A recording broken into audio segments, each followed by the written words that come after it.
네, 안녕하십니까. 민주당 정책위 수석부의장 민병덕입니다. 지난주에 이어서 입법 이어달리기 기자회견을 실시합니다. 1인 시일 내에 입법 이어달리기 에피소드 2로 인사드리겠다 말씀드렸는데요. 약속을 지킬 수 있게 되어서 기쁩니다. 먼저 기자회견을 시작하기 전에 오늘 참석해 주신 의원님들을 소개시켜 드리겠습니다. 먼저 저와 함께 더불어민주당 전국소상공인위원회 초대위원장직을 맡았던 이동주 의원님 참석해 주셨습니다. 전 의원님. 그리고 저와 함께 지난 4년간 정무위에서 의정활동을 펼쳐주신 이용우 전 의원님 자리해 주셨습니다. 그리고 법안을 이어받아 주실 의원님들 소개하겠습니다. 22대 국회에서 지역균형 발전과 농업 부분을 책임질 임미애 의원님 모셨습니다. 네, 요즘 자영업 소상공인 문제로 자주 뵙고 있는 송재봉 의원님 모셨습니다. 그리고 보건복지위원회에서 열정적으로 일해 주시리라 믿습니다. 우리 전진숙 의원님 모셨습니다. 그리고요, 재선 의원이신데요, 김포의 박상혁 의원님 참석해 주셨습니다. 정무위에서 함께 성과로 약속드리겠다고 합니다. 이상 6분이 오늘 기자회견에 참석해 주셨고, 김승남, 최혜영 의원님은 개인 일정으로 참석은 못했습니다만은 응원한다는 말씀 주셨습니다. 그러면 입법 이어달리기 에피소드 2 기자회견을 시작하겠습니다. 예, 우리 이용우 의원님하고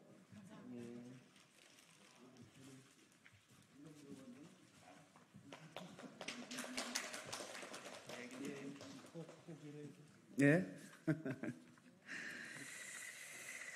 제가 먼저 오늘 간단히 그 법안들에 대해서 설명을 드리고 그리고 이제 각 의원님들 말씀 주시는 걸로 하겠습니다.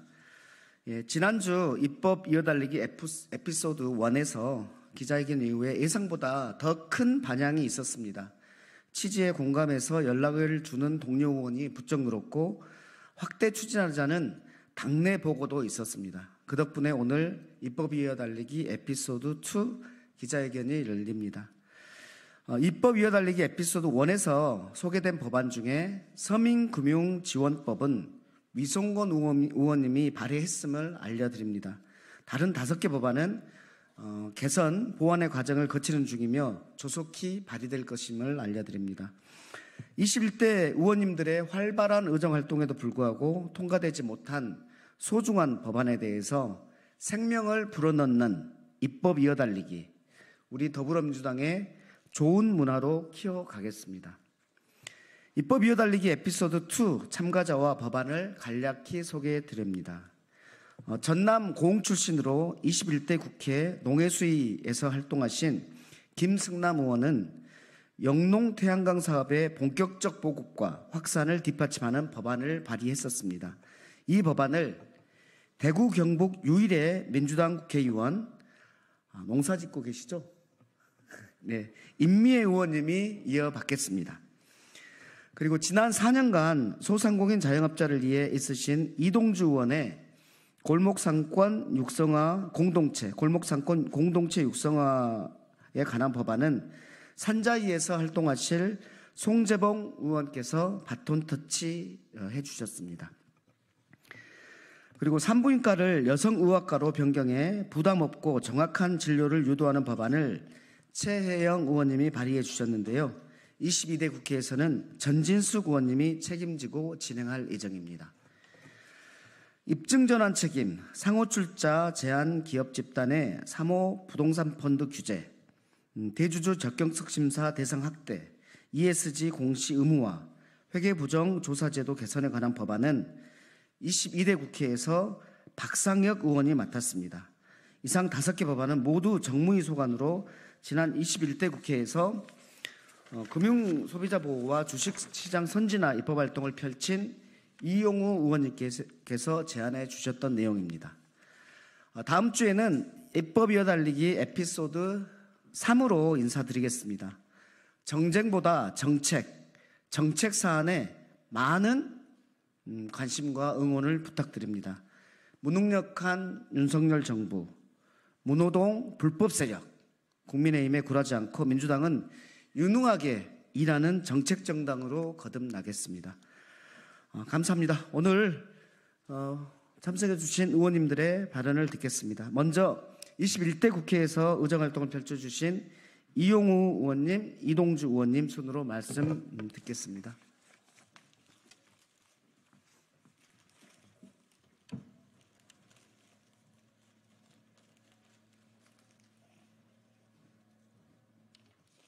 예, 이용우입니다. 제가 박상혁 의원한테 이어달리게 했던 법안들은 대부분이 우리나라 자본시장의 선진화를 위한 법들입니다. 사실 제가 어려운 게 우리나라 젊은 사람들이나 소액 투자자한테 대한민국 주식에 투자해 주세요 하고 싶습니다. 근데 전혀 그럴 마음이 없습니다. 한국 주식에 투자하지 마라. 왜? 소액 투자자를 주주로서 대접을 하지 않는데 왜 투자를 하느냐는 이슈입니다. 대부분이 대주주나 대주주 일가를 위한 주식시장, 그로 인해서 발생하는 소액주주의 피해, 이런 것들이 우리 자본시장의 공정성을 해치고 있고, 그런 법안을 지금 박상혁 의원한테 제시를 했습니다. 사실 21대 때 제가 법안을 138개를 발의했었고, 그중에 통과된 게 50몇 개 정도 됩니다. 이런 하나하나가 쌓이게 되면 바로 우리 시장 자체가 선진화된다고 생각됩니다. 또한 최근에 정부 여당에서도 그렇고 기재부 장관, 금감원장, 대통령까지 한 얘기가 있습니다. 상법 개정이 필요하다. 그 상법 개정의 내용은 이사가 회사에 충실해야 된다. 이런 내용에서 주주에 대해서도 충실해야 된다는 법안입니다. 이 법안은 이미 정준호 의원이 발의를 했습니다. 바로 이런 법안을 지난주부터 금융위 여러 토론회가 있었는데 기업에서 하는 소리는 그렇습니다. 할 수는 있는데 너무 부담스럽다. 주주로서 대접해 주는 게 부담스러우면 그 주주를 유치하고 대접하지 않는데, 이런 이야기입니다. 지금 몇몇 언론에서는 바로 그런 걸 받아쓰기를 하고 있습니다. 총론에서는 좋은데 구체적으로 가면 어려워진다. 소송이 남발돼서 비용이 많이 든다. 이런 이야기를 합니다. 그러나 지금까지 공정3법이 통과될 때도 그런 이야기가 있었지만 공정3법에 의해서 소송이 남발됐던 사례가 없었습니다. 바로 이런 부분에서 적극적인 시장, 그리고 우리 시장의 공정화, 주주를 주주로 대접하는 이런 것들이 정무위와 법사위에서 잘 다뤄지길 바랍니다. 고맙습니다.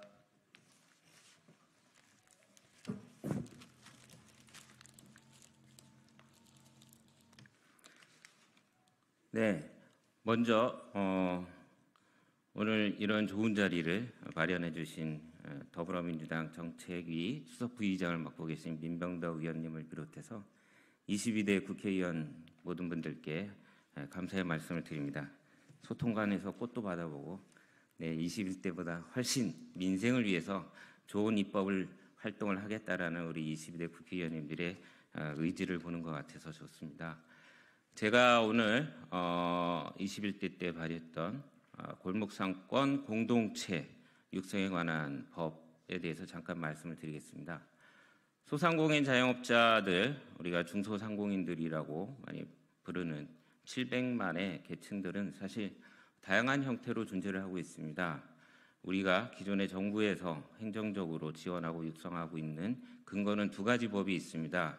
전통시장 및 상점과 활성화에 관한 법, 특별법이 있고요. 또 하나는 지역상권 상생 및 활성화에 관한 법이 있습니다. 근데 앞서 전통시장 및 상점과에 관한 특별법은 아시는 것처럼 일몰 조항이 적용되는 한시적인 특별법입니다. 그 법 자체가 제한적이고 또 연장을 해야 되는 속성이 있고요. 이 두 법 또한 지역상권 상생화법을 포함해서 두 법 또한 다양한 형태로 우리 주변의 거주지에 우리 소비자들 주변의 골목 상권에 있는 소상공인들을 담아내기에는 너무나 제한적입니다. 형식적이고 일률적으로 규정되어 있기 때문에 굉장히 많은 우리 주변의 소상공인 자영업자들이 상권을 다양한 형태로 이루고 있는데 이 대상을 다 포괄하고 있지 못한 부분이 한계가 있습니다. 그렇기 때문에 사실은 우리 골목 상권에 존재하고 있는 상권을 이루고 있는 상인들을 정책의 대상으로 만들기 위해서는 골목 상권 공동체 활성화에 관한 법이 반드시 필요하다고 봅니다. 요즘 소상공인 자영업자들이 굉장히 어렵습니다. 오랫동안 3년 넘었던 코로나 위기로부터 코로나 위기를 극복하자마자 고유가, 고물가, 고비용의 고금리의 이런 삼고의 어려움 속에서 소비는 갈수록 침체돼 있고 양극화가 심해져 있는 상황입니다. 소상공인 자영업자들 골목 상권에 있는 분들은 지역 경제를 기반을 이루고 있고 내수 경제의 중요한 축을 이루고 있습니다. 이 축이 무너지고 있습니다. 이에 대한 대책을 마련하고 있지 못합니다. 윤석열 정부가. 그렇기 때문에 사실은 이 민생을 살리고 소상공인 자영업자들을 살리는 길은 바로 골목상권 육성에 관한 법을 통해서 많은 소상공인 자영업자들이 법의 보호와 활성화의 정책을 통해서 다시 살아날 수 있도록 만들어야 된다고 봅니다. 민주당에서 우리 당에서 민생회복 지원금 법안을 민생 1호 법안으로 준비했다고 알고 있습니다. 그 지역화폐를 통해서 지역 상권을 살리겠다, 선순환 구조를 만들겠다라는 이 정책이 더욱 효과적으로 발휘가 되려면 지역 상권에 이렇게 놓여 있는 우리 소상공인 자영업자들 골목 상권이 반드시 정책의 효과적인 대상이 될 수 있도록 골목 상권 공동체 활성화에 관한 법을 통해서 조직되고 육성돼야 된다고 봅니다. 이 두 가지 내용들이 서로 효과적으로 제정이 돼서 침체되어 있는 민생 경제에 큰 마른 대지에 한 줄기의 빛처럼 이제 좋은 효과를 낼 수 있는 22대 국회 모습을 기대하겠습니다. 고맙습니다. 그다음에 박상혁 의원님. 네.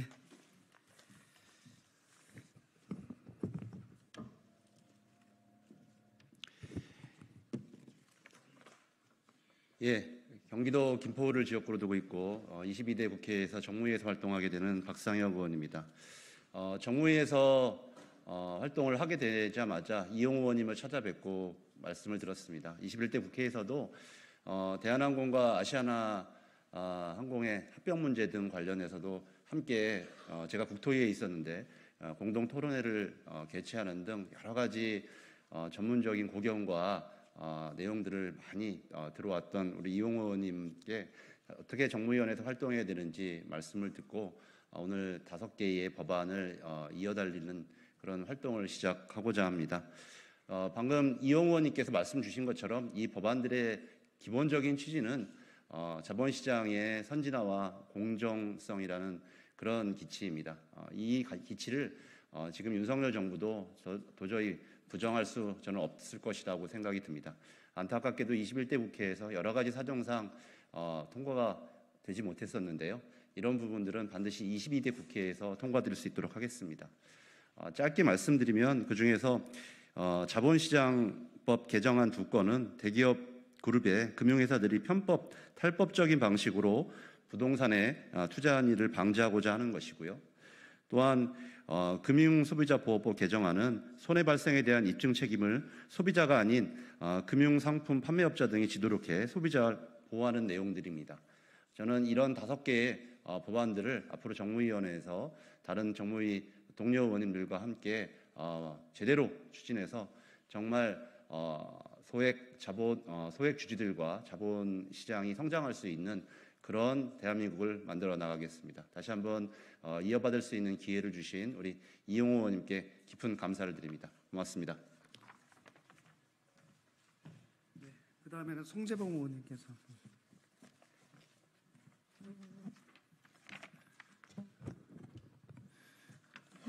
예, 산자위에서 활동하고 있는 송재봉입니다. 먼저 이 21대에 이 법을 발의해 주신 이동주 의원님께 진심으로 감사드립니다. 골목상권 공동체 육성 및 지원에 관한 특별 법안인데요. 이걸 재정법으로 이렇게 준비를 해주셨고 관련 이해단체, 관계자 또 단체들과 충분하게 소통을 해서 필요한 법을 만들어 주셨습니다. 진심으로 감사드립니다. 기존에도 법이 전혀 없었던 건 아니고 앞에서 말씀해 주신 대로 전통시장 및 상점과 육성에 관한 특별법이 있습니다. 그러나 이 법으로는 한계가 많았고 저도 현장에서 이 법만으로는 이런 상인 조직을 만들어서 대응을 하기가 상당히 어렵다. 그 이유는 2,000제곱미터 이내에 30개 이상의 어떤 상인들이 모여야만 이 상인단체를 조직할 수 있는데 그럴 수 있는 곳이 대도시를 제외하고 지방의 중소도시에서는 사실상 현실성이 떨어지는 법이다라는 지적들이 있어 왔었는데 그것이 딱 맞춤형으로 상인 조직들을 만들고 스스로 공동체를 형성하고 그래서 지금 대형 유통 재벌이라든가 온라인 마케팅으로 인해서 굉장히 고통을 겪고 있는데 이걸 개별 상인들이 대응하기는 상당히 어려운 것 같습니다. 그래서 공동체를 형성해서 함께 대응하고 이에 대해서 정부와 지자체가 지원을 하고 육성을 함으로 해서 정말 우리의 사라져가고 있는 약화되고 있는 지역 경제에 있어서의 골목 상권을 살려냄으로 해서 우리 유통 생태계를 복원해 나갈 수 있는 그런 매우 의미 있는 법이 되겠다 싶습니다. 그래서 이런 정책 이어달리기에 제가 참여하게 됐고 꼭 이 법을 제정해서 그래도 지역의 경제에 숨통을 틔울 수 있는 그 소상공인들에게도 스스로 자립하면서 경제의 주체로 성장할 수 있는 그런 계기를 꼭 만들고 싶습니다. 진심으로 다시 한번 이동주 의원님께 감사드립니다. 고맙습니다. 김승남 의원님이 안 오셨으니까. 대구 경북 대표의원 임미애입니다. 농해 수위에서 일을 하게 되었습니다. 저는 김승남 의원이 21대에서 발의하셨던 영농 태양광 발전 사업 지원에 관한 제정안을 이어받으려고 합니다. 이 법은 21대에서 통과가 되었어야 합니다. 입법 이어달리기라는 것은 저는 두 가지 의미가 있는 것 같습니다. 폐기되었던 그러나 민생에 반드시 필요한 법안을 다시 살리는 의미가 있고요. 두 번째는 이 민생 법안이 그간 21대에서 법사위를 쥐고 있었던 국민의힘에 이어서 단 한 건도 통과되지 못했던 아쉬움을 이제 다시 생명을 불어넣어서 살려보겠다라는 그런 취지가 아닌가 생각이 듭니다. 지금 현재 농촌은 굉장히 어렵습니다. 인구 줄어드는 것 여러분들 다 잘 아실 거고요. 기후위기 때문에 해마다 생산의 안정성조차도 담보되고 있지 못합니다. 그래서 경작과 재배의 직격탄을 맞고 있는 게 지금 현실입니다. 거기다가 농가 인구는 감소세가 하루가 다르게 가팔라지고 있고요.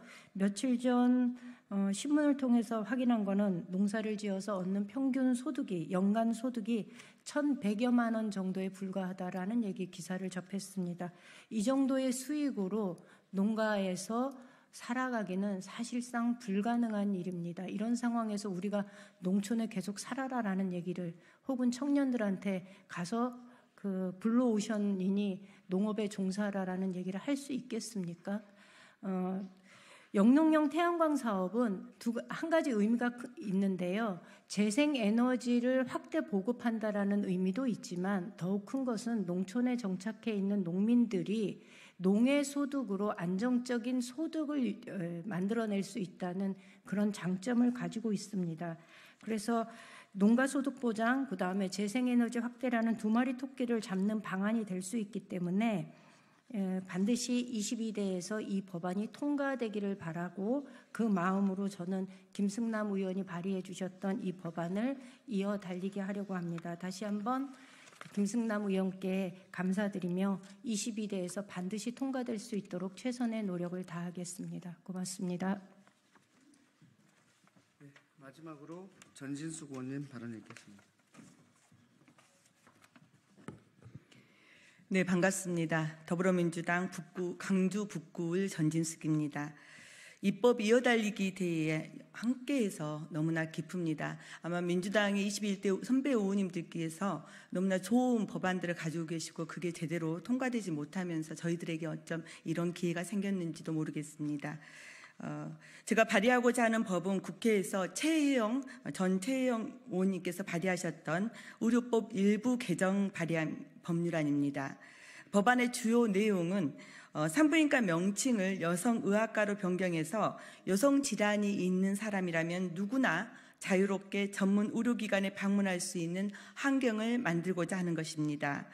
최근에 모두 다 알고 계시겠지만은 성장기부터 자궁 경부암 예방 접종, 그리고 생리통, 질염, 폐경 등 생애주기에 맞는 적정 의료의 중요성들이 갈수록 강조되어 가고 있습니다.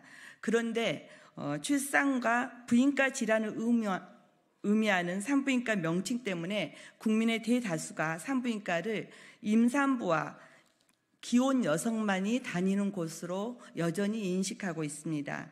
그렇기 때문에 치료나 또는 예방이 필요한 많은 청소년들, 여성들이 산부인과에 쉽게 드나들지 못하는 이런 한계를 가지고 있는 것 같습니다.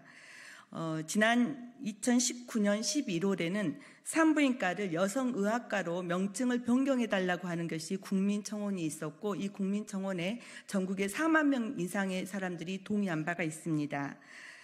저는 그동안 강주 여성민의회 대표 그리고 농어촌 청소년 육성재단의 사무총장 등으로 역임하면서 여성과 청소년들에 관련된 정책 활동을 해왔습니다. 최혜영 전 의원님 법안에 대해서도 이런 측면에서 굉장히 크게 동의를 했고요. 22대 국회에서 반드시 이어가겠다고 하는 결심을 했습니다. 오늘 최혜영 의원님께서 함께 해주지는 못하셨지만은 저희 의료법 발의를 적극적으로 응원해 주셨고 22대 국회에서는 반드시 통과될 것을 또 당부의 말씀을 주셨습니다. 의료법 개정안을 조속히 법안의 조속한 통과와 함께 진료 과목명 개정을 위한 하위 법령도 같이 개정을 해 나갈 예정입니다. 보건당국과 함께 논의해 나가도록 하겠습니다. 앞으로 국회 보건복지위원회에서 여성과 청소년의 건강권, 돌봄에 대한 다양한 정책을 적극적으로 추진해 나가겠습니다. 감사합니다.